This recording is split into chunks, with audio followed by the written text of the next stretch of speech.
టాలీవుడ్ అయినా బాలీవుడ్ అయినా ఆఖరికి హాలీవుడ్ అయినా సినిమా రిజల్ట్ అనేది అంతా ప్రేక్షకుల చేతుల్లోనే ఉంటుంది.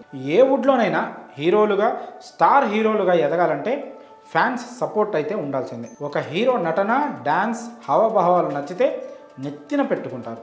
ముఖ్యంగా టాలీవుడ్లో అభిమానించడం ప్రారంభిస్తే అది ఎంత దూరమైనా వెళ్తారు.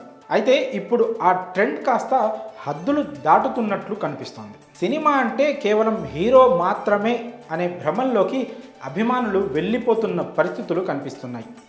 అభిమానం ముసుగులో ఎల్లలు దాటి ప్రవర్తిస్తున్న తీరు ఈ మధ్యకాలంలో బాగా కనిపిస్తోంది. సినిమా అంటే కేవలం హీరో మాత్రమే అనుకుంటూ ఉంటారు. కానీ ఒక సినిమా సూపర్ డూపర్ హిట్ కొట్టాలి అంటే దానికోసం 24 క్రాఫ్ట్స్ వాళ్ళు పనిచేయాలి. వెండి తెర మీద కనిపించేది హీరోనే అయినా ఆ హీరోని అంత బాగా చూపించేందుకు ఎంతోమంది క్రియేటివ్ పీపుల్ కష్టపడాల్సి ఉంటుంది. కానీ అవేమీ పట్టించుకోకుండా సినిమా హిట్ అయితే హీరోని పొగడడం, అటు ఇటు అయితే డైరెక్టర్ని తిట్టడం పరిపాటిగా మారిపోయింది. ఇప్పుడు ఈ ట్రెండ్ మరీ బూతులు తిట్టే స్థాయికి దిగజారిపోయింది.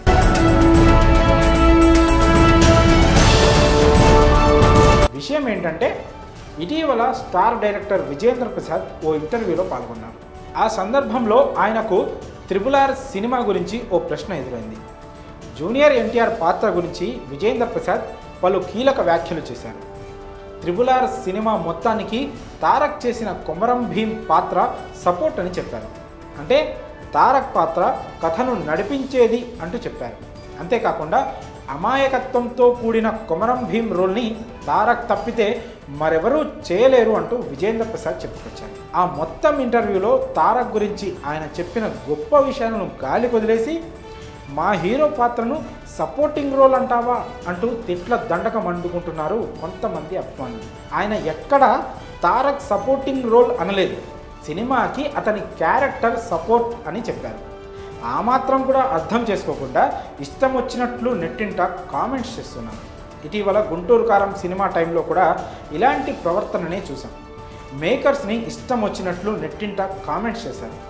సినిమా అంటే హీరో మాత్రమే కాదు, దాని వెనుక ఎంతో గొప్ప క్రియేటివ్ పీపుల్ ఉంటారనే విషయాన్ని మర్చిపోతున్నారు. నిజానికి ఇలాంటి ఒక ట్రెండ్ని ఏ హీరో కూడా మెచ్చుకోడు. దీనిని దిగజారిన అభిమానం అనడంలో ఎలాంటి సందేహం లేదు. ఇప్పటికైనా అభిమానం ముసుగులో ఇలాంటి ట్రెండులను మానుకుంటే అటు సినిమాలకే కాకుండా ఇటు ఇండస్ట్రీకి కూడా మేలు జరుగుతుందనే అభిప్రాయాలు వ్యక్తమవుతున్నాయి. మరి ఫ్యాన్స్ పేరిట చేస్తున్న వికృత చేష్టలపై మీ అభిప్రాయాన్ని కామెంట్స్ రూపంలో తెలియజేయండి.